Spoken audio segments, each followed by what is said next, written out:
মুহতারাম হাজিরিন, ইসলামের যে বিধিবিধানগুলো আছে একেবারে শুরু থেকে সবকিছু আল্লাহ তাআলা একত্রে মুসলমানদের উপর বিধান নাজিল করে দেন নাই। ধীরে ধীরে একটা একটা করে বিধান আল্লাহ তাআলা নাজিল করছে। এই যে নামাজের বিধান, প্রথমে কিন্তু নামাজ ফরজ ছিল না। এই যে মদ খাওয়া হারাম, এটা হুট করে আল্লাহ তাআলা বলে দেন না যে মদ খাওয়া হারাম, কয়েক দফা এটা হারাম করা হয়েছে। এই যে হজ করা ফরজ, এটা কিন্তু একেবারে ইসলামের শুরুর দিকে হজ করা ফরজ হয় না। এই যে যাকাত দেওয়া ফরজ, এটাও একেবারে ইসলামের শুরুর দিকে যাকাত ফরজ করে দেন না আল্লাহ। ধীরে ধীরে একটা একটা করে আল্লাহ তাআলা বিধানগুলোকে নাজিল করছে, মুসলমানদেরকে এই বিধানগুলা দিচ্ছেন পালন করার জন্য। তো আজানও এমনই, মক্কায় যখন মুসলমানেরা ছিলেন, সংখ্যায় ছিলেন কম, তখন আজানের কোনো প্রয়োজন ছিল না। মদিনায় হিজরত করে গেলেন, ওইখানে মুসলমানের সংখ্যা ধীরে ধীরে বাড়তে লাগে।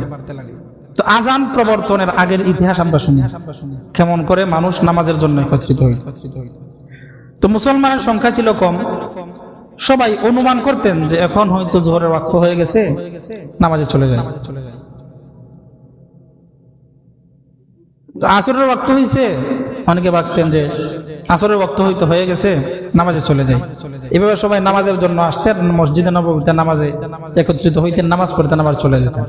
মুসলমানের সংখ্যা যখন কিছু বাড়ছে, সাহাবায়ে কেরামকে নিয়ে রাসূলুল্লাহ সাল্লাল্লাহু আলাইহি ওয়াসাল্লাম বসলেন যে কি করা যায়। তো ওমর রাদিয়াল্লাহু তাআলা আনহু বললেন,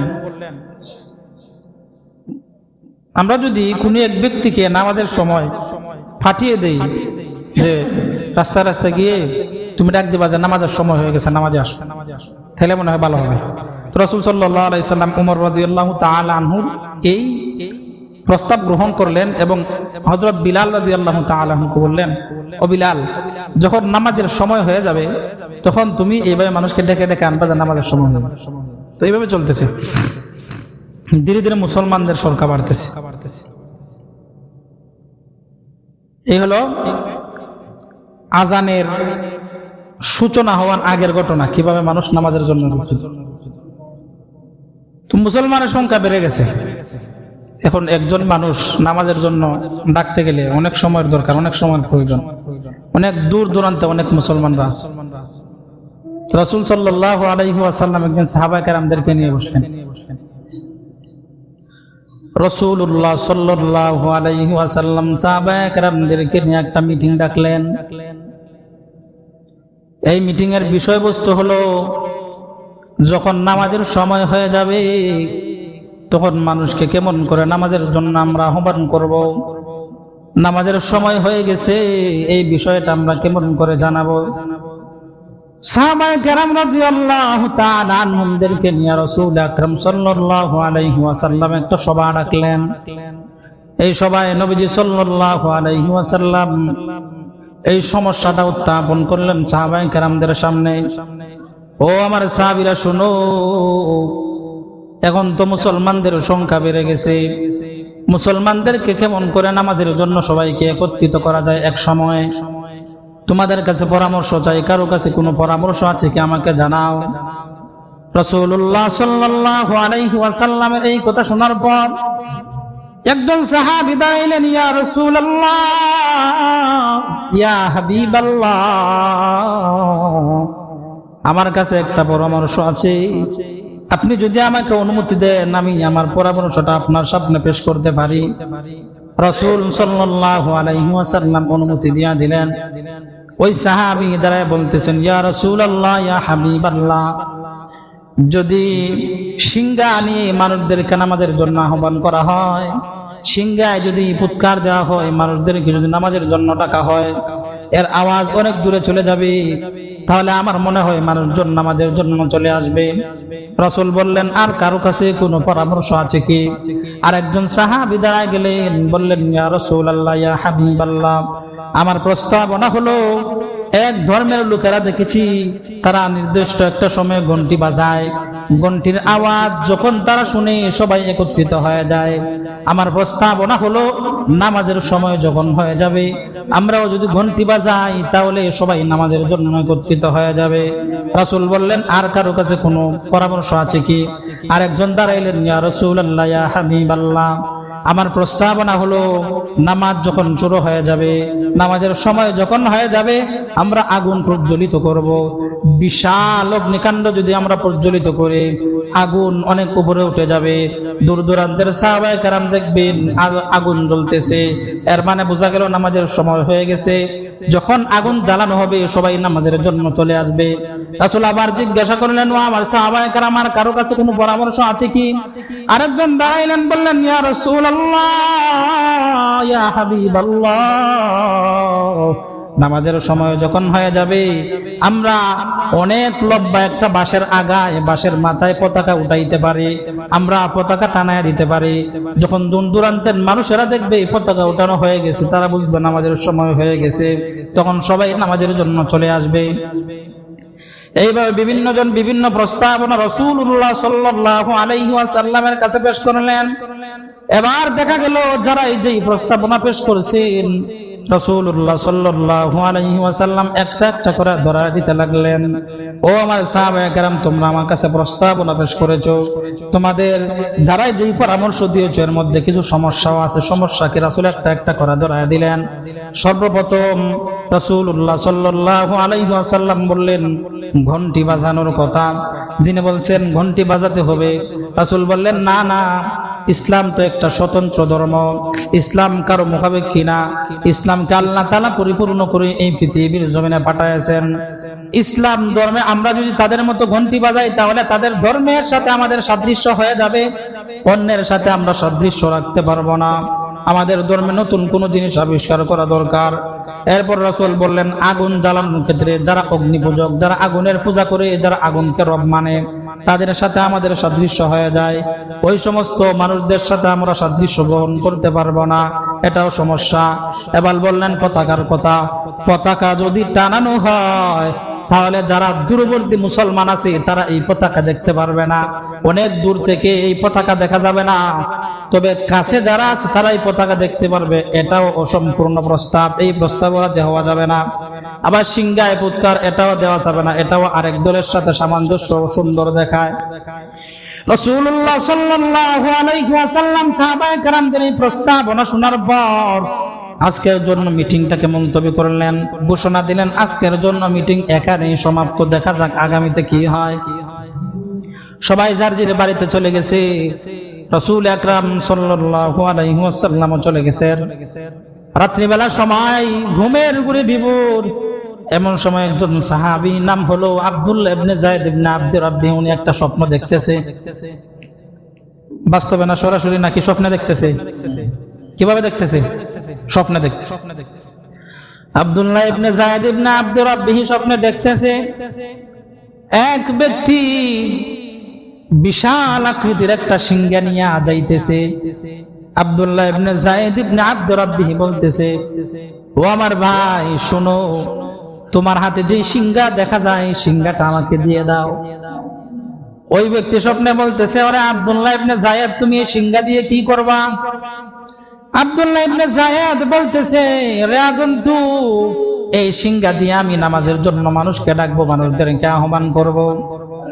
এই কথা বলার পর স্বপ্ন ওই ব্যক্তি বলতেছে, ওরে আব্দুল্লাহ ইবনে যায়েদ, শোনো, তোমারে আমি সবচেয়ে সুন্দর একটা পদ্ধতি শিখায় দেই। তুমি যদি এই সিংহার মাধ্যমে মানুষদেরকে নামাজের জন্য আহ্বান করো তাহলে এটা সুন্দর দেখায় নাও, সুন্দর দেখায়। আমি কি তোমাকে এর চেয়ে উত্তম, এর চেয়ে ভালো কোনো পদ্ধতি শিখায় দিতে পারি? আব্দুল্লাহ ইবনে যায়েদ বললেন, হ্যাঁ, তুমি আমাকে শিখায় দাও। যদি আমাকে শিখায় দাও এটা তো তাহলে আমার জন্য ভালো, মুসলমানদের জন্য ভালো।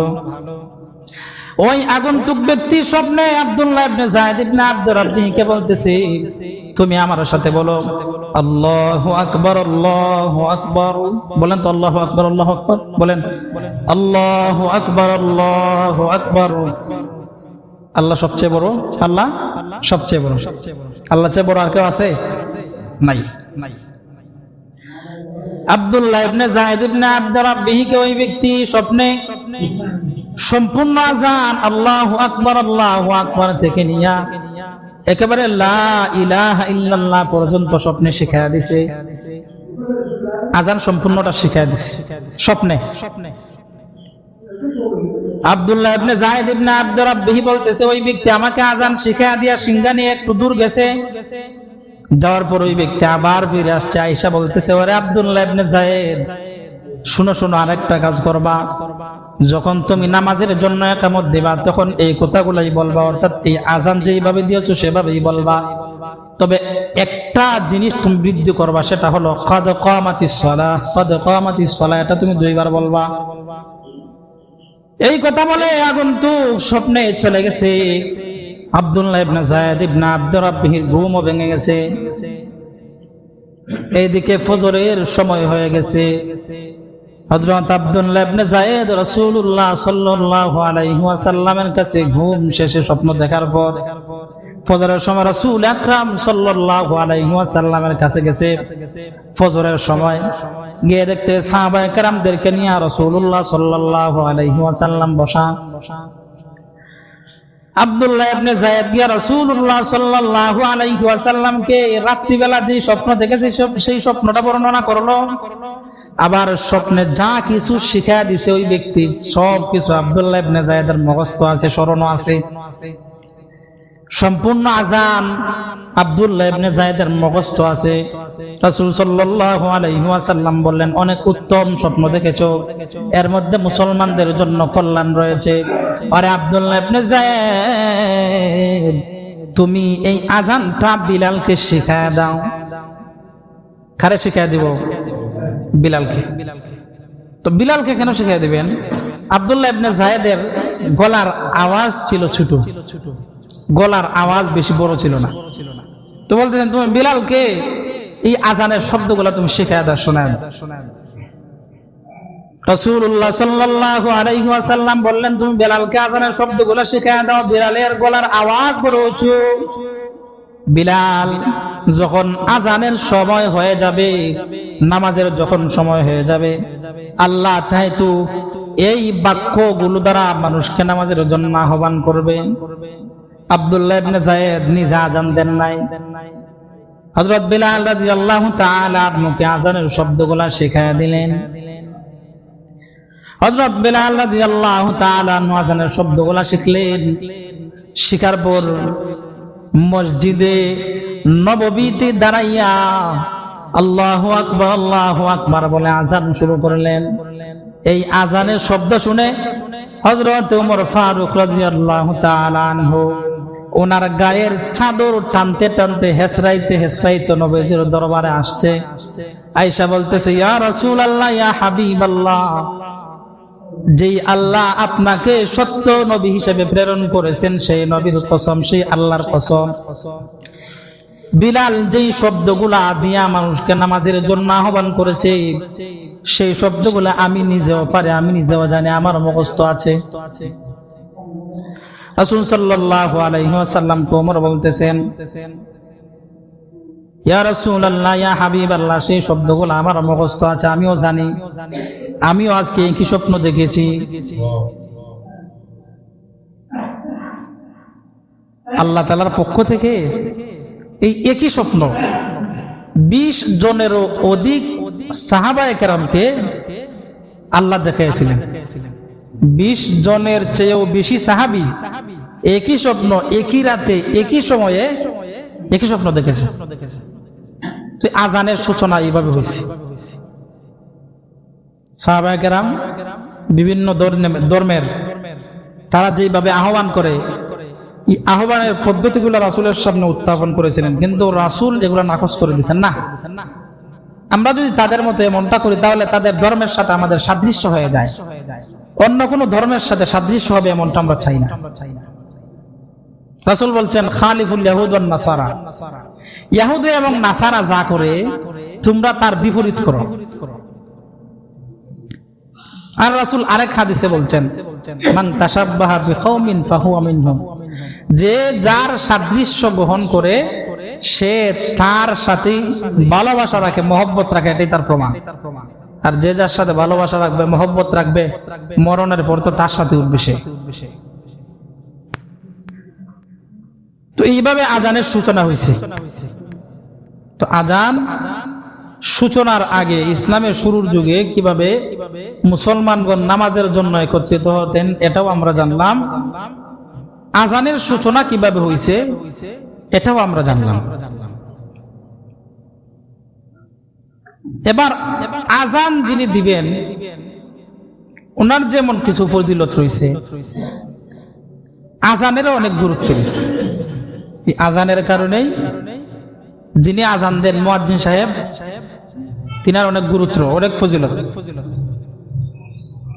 এক নাম্বার ফজিলত, ওয়ামান আহসানু কাওলাম মিম্মান দাআ ইলাল্লাহি ওয়া আমিলা সালিহা।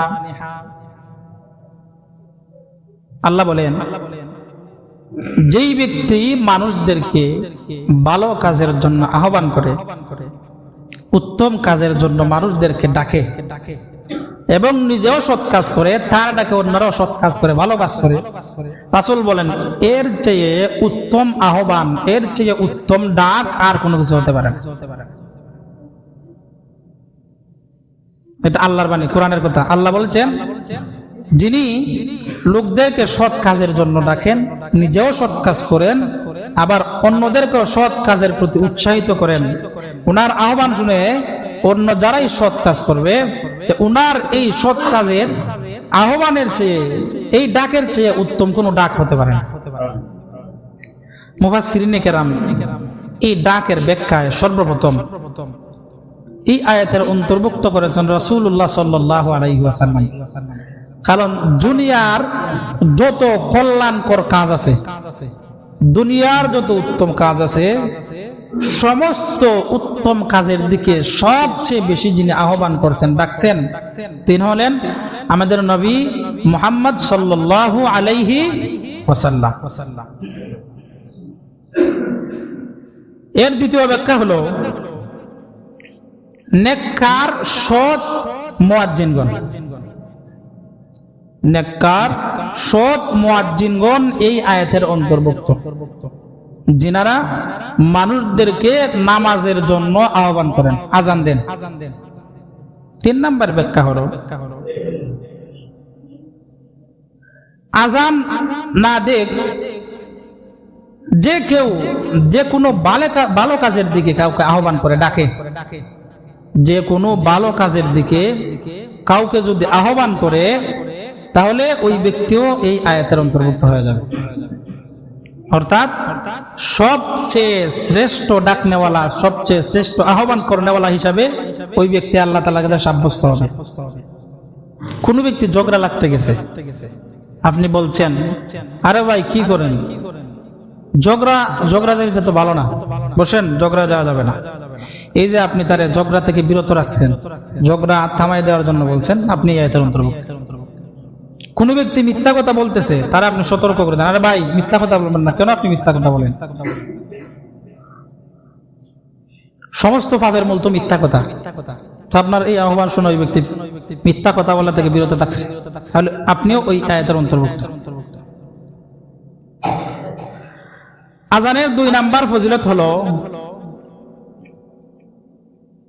যদি মুসল্লিরা জানতো, মুসলমানরা যদি জানতো আজান দেয়া কেমন ফজিলতের, আজান দিলে পরে কেমন সওয়াব পাওয়া যায়, আল্লাহ তাআলার দরবারে কেমন উত্তম মানুষ হিসাবে পরিচয় পাওয়া যায়, যদি কোনো মানুষ জানতো, মুসলমানেরা যদি জানতো, তাহলে আজান দেওয়ার জন্য তারা লটারি দিত।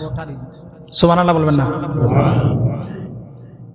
আমরা শীতে ধরিলে যে এটা শীতের সুবহানাল্লাহ, গরমের দিনও দিন না, শীতের দিনও দিন না। সুবহানাল্লাহ, জোরে এখন সুবহানাল্লাহ, জোরে জোরে কইলেন না, শীত যাইতো। এমনি শীতে ধরছে, সুবহানাল্লাহ এখন আস্তে ঠান্ডা। সুবহানাল্লাহ, সুবহানাল্লাহ কইলে তো লাভ আছে, জান্নাত তো গাছ হইব একটা, সুবহানাল্লাহ কইলে। আর এই গাছের যে ছায়া হইব, একটা দ্রুতগামী ঘোড়া, মানে এই ঘোড়ার চেয়ে দ্রুত আর কোনো ঘোড়া দৌড়াইতে পারে না। এমন ঘোড়া যদি 50 বছর পর্যন্ত 50,000 বছর পর্যন্ত দৌড়ায়, তবুও এই গাছের ছায়া শেষ করতে পারতো না। তো সুবহানাল্লাহ জুড়ে শুরু কইয়া। তো রাসূল বলেন, কোন ব্যক্তি যদি জানতো যে আজান দেওয়ার কি ফজিলত, তাহলে তারা আজান দেওয়ার জন্য লটারি দিত। লটারিটা না, লটারির মধ্যে যার নাম উঠতো ওই ব্যক্তি আজান দিত। আবার কি হাদিসে বলেন, সামনের কাতারে নামাজ পড়ার কি ফজিলত যদি কোনো ব্যক্তি জানতো, তাহলে সামনের কাতারে কে নামাজ পড়বে এর জন্য তারা লটারি দিত। লটারি দেয়া সামনের কাতারের জন্য যার নাম আসতো, তারা সামনের কাতারে দ্বারা নামাজ পড়ত। তাহলে আজানের ফজিলত আসেনি? সামনের কাতারে নামাজ পড়ার ফজিলত আসেনি? আছে, আছে। সামনের কাতারে নামাজ পড়ার ক্ষেত্রে যিনি ইমামের বরাবর দাঁড়াবেন তিনি সবচেয়ে বেশি সওয়াবের অধিকারী। আর একটু জোরে বলতে সুবহানাল্লাহ। আবার যিনি ইমামের বরাবর দাঁড়াইছেন, ওনার ডাইন দিকে যিনি দাঁড়াবেন, এরপরে সবচেয়ে বেশি সওয়াবের ভাগীদার হবেন ডান দিকের তিনি। এরপরে 3 নম্বরে সবচেয়ে বেশি সওয়াব পাবেন তিনি বাম দিকের লোক। এইভাবে সামনের কাতারে দাঁড়াইলে পরে অনেক সওয়াব পাওয়া যায়। তো আমরা চেষ্টা করবো তো সামনের কাতারে নামাজ পড়ার জন্য, ইনশাআল্লাহ বলেন। আবার আজানের জন্য আমরা চেষ্টা করব। অনেক জায়গায় দেখা যায় মুয়াজ্জিন সাহেব আছেন, কিন্তু অনেকে মনে করে না মুয়াজ্জিন সাহেব আছেন, যাই না। অনেকের মন চায় আজান দেওয়া, আপনি আসেন, তবে পূর্ব শর্ত হলো আপনাকে আজান শুদ্ধ করে আগে শিখতে হবে। আপনি আগে সহি শুদ্ধ করে আজান শিখতে হবে, এরপর আপনি এসে বলেন মুয়াজ্জিন সাহেব হুজুর আমি একটু আজান দেব, আমাকে দেন। উদ্দেশ্য কি? উদ্দেশ্য হলো আজানের ফজিলত পাওয়া, আজানের সওয়াব পাওয়া। 3 নম্বর ফজিলত হলো কিয়ামতের মাঠে মুয়াজ্জিন গণের গলা, যারা আজান দেয় তাদের গলা অনেক লম্বা হবে। লম্বা হবে বলতে অনেক লম্বা, যে জিরাফের গলা বিশ্রী দেখা যায় এমন না। লম্বা বলতে এর ব্যাখ্যায় বলা হয়েছে, যখন ফলাফল প্রকাশ পায় বোর্ডের মধ্যে যখন টানায় দেয়, অনেক ছাত্র আছে ফলাফল দেখতে যায় না, কারণ হে জানে পরীক্ষা কিটা দিছে। আর যারা পরীক্ষার মধ্যে ভালো করছে, সে বোর্ডের কাছে গিয়া উকিঝুঁকি করে গলা বাড়াইয়া যে দেখি আমি কি পাইছি, কয় নাম্বার হয়েছে, আমার ফলাফল কি আইছে। সে আগ্রহী, অনেক আগ্রহ না তার এই বিষয়টা সে দেখছে। তো মুয়াজ্জিনের গলা লম্বা বলতে ওই ব্যক্তি হাসরের মাঠে আল্লাহ তাআলার সবচেয়ে বেশি রহমতের আশাবাদী হবে। এই জন্য গলা উসাইয়া আল্লাহর রহমত সে দেখতেছে। আরেকটা ব্যাখ্যা হলো, আরবরা নেতাকে গলা লম্বা বলে, আরব একটা ভাষা আছে। এর অর্থ হলো মুয়াজ্জিনগণ হাসরের মাঠে নেতা হিসেবে থাকবে, এজন্য বলা হয়েছে তাদের গলা লম্বা হবে। তাদের 4 নম্বর ফজিলত হলো আজানের শব্দ শুনে শয়তান পালাইতে থাকে। আজানের শব্দ শুনে কে পালায়? শয়তান। যেই পর্যন্ত আজানের শব্দ শোনা যায় ওই পর্যন্ত শয়তানের আর কোনো অবস্থান নাই। যেখানে গেলে পরে আজানের কোনো আওয়াজ নাই, ওই জায়গায় সে যায়। আজান শয়তান দেখতে পারে না। না পারার কারণ কি? না পারার কয়েকটা কারণের মধ্যে একটা কারণ আছে, আজানের মাধ্যমে মানুষ নামাজে আসে, আর এই নামাজের মধ্যে সেজদা আছে। নামাজের মধ্যে সেজদা আছে না? আর এই সেজদার মাধ্যমে আল্লাহ তাআলার কাছে বান্দা অনেক উত্তম বান্দা হিসেবে পরিণত হয়। আল্লাহ তাআলার কাছে সেজদা দেওয়ার কারণে ওই ব্যক্তি অনেক মর্যাদাবান হয়। আর এই সেজদাকে ইবলিস শয়তান অস্বীকার করেছে। সে এই জন্য ভাগে যে যেই সেজদাকে অস্বীকার কইরা আমি অভিশপ্ত হইছি, এই সেজদা দিয়া এই ডাকের মাধ্যমে মানুষ সেজদার জন্য যাইবে, গিয়া আল্লাহর সেজদা দিবে, তারা মর্যাদাবান হয়ে যাবে। এই হিংসায় তখন সহ্য করতে না পারে, আজানের শব্দ সহ্য করতে না পারে, তখন পালাইতে থাকে। আর আরেকটা কারণ হলো এই শয়তান, সে আজানের শব্দ সহ্য করতে পারে না কেন? কারণ হাসরের মাঠে যিনি আজান দেন ওই ব্যক্তির পক্ষে যারাই আজানের শব্দ শুনছে তারা সবাই আল্লাহ তাআলার কাছে মুয়াজ্জিনের পক্ষে সাক্ষী দিবে। তো সে তো শয়তান, যদি শুনে তাইলে তো সাক্ষী দেওয়ার লাগে মুয়াজ্জিনের পক্ষে। এই জন্য সাক্ষী যাতে না দেওয়ার লাগে, এই জন্য সে দৌড়ে পালায়, আজানের শব্দ সহ্য করতে পারে না। আজান যখন শেষ হয় সে আবার আসে, ইকামতের আওয়াজ যতক্ষণ যায় এই জায়গা পর্যন্ত শয়তানের আর কোনো অবস্থান নাই, দৌড়ে পালায়। ইকামত শেষ আবার আসে। রাসূল বলেন আয়েশা ওই মুয়াজ্জিন এই মুসল্লি যারা আছে তাদের ফাঁকে ফাঁকে ঢুকে বলতে থাকে উযকুর কাযা উযকুর কাযা উযকুর কাযা, তুমি এটা স্মরণ করো, এটা স্মরণ করো, এটা স্মরণ করো। তার স্মরণ করাইতে করাইতে রাসূল হাদিসের মধ্যে বলেন যে এমন স্মরণ করায় যখন মুসল্লি কয় রাকাত নামাজ পড়ছে এটা ভুলে যায়, স্মরণ থাকে না। আরেকটা ফজিলত হলো যেই জায়গা পর্যন্ত মুয়াজ্জিন সাহেবের আজানের আওয়াজ যাইবে এই জায়গার ভিতরে জিন, মানুষ, গাছপালা, জীব পদার্থ, জড় পদার্থ যাই হোক, সবাই হাসরের মাঠে যারা মুয়াজ্জিনের আজানের আওয়াজ শুনবে সবাই মুয়াজ্জিনের জন্য আল্লাহ তাআলার কাছে হাসরের মাঠে সাক্ষ্য দিবে। সুবহানাল্লাহ বলতেন না? এর আরেকটা ফজিলত হলো যেই পর্যন্ত মুয়াজ্জিন সাহেবের আজানের আওয়াজ যায় ওই পর্যন্ত আল্লাহ তাআলা মুয়াজ্জিন সাহেবের সমস্ত গুনাহটা ক্ষমা করে দেন। তো আমরা চেষ্টা করব তো আজান দেওয়ার ইনশাআল্লাহ।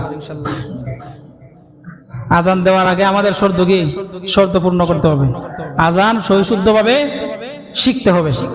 আজান সহি শুদ্ধভাবে শিখে এরপর আমরা আজান দেব, না হলে আজানের মধ্যে অর্থ বিকৃত হয়ে যাবে। আল্লাহ তাআলা আমাদেরকে যেই ফজিলতগুলো শুনছি, আরো ফজিলত আছে।